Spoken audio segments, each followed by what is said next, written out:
Hello, Professor Forrest is here, and tonight we're going to talk about the beer caramelizer. We're in Wisconsin on a lovely, just phenomenal summer evening, and what better way to pass the time than to be out by the campfire and enjoying a couple beers. Well, the beer caramelizer can really change that experience. And so I've got some experimenting to do here. I happen to bring a mug, another mug for someone else if they'd like to join me.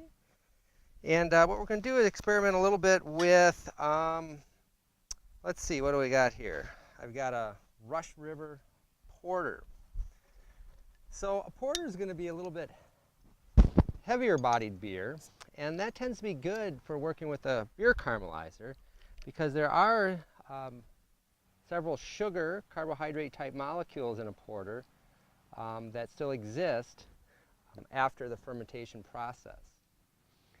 So when we smell this porter, you almost pick up a little bit of that butterscotch caramel flavor to it at this time.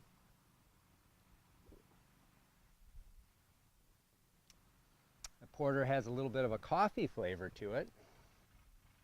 And so as we think about what the beer caramelizer is going to do, the beer caramelizer it's important that it's very hot. 1571 degrees Fahrenheit is the temperature of a campfire, that red glow that one observes. It's important that the beer caramelizer be very hot, and that we want to get this into the beer very hot to interact with some of those carbohydrate molecules to perhaps additionally caramelize them. Another thing that we want to perhaps do here is to think about how we can change the pH of this beer.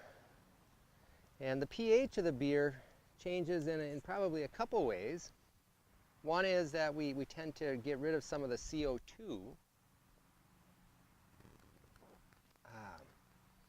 So as I taste this, all of a sudden it becomes less acidic. Most people would perceive that as a smoother, more delicate type of flavor. Even though I put that hot rod in there, it did not warm the beer that much. There was a little bit of a warmth in the froth, which is kind of fun. But it doesn't warm the beer because water has such a high heat capacity going from the liquid to the gaseous state that most of the heat is carried away. So the beer is still cool. It's a much different flavor, right? And so is it better? That becomes a personal preference. But it's different and it's fun to experiment. Till next time, cheers.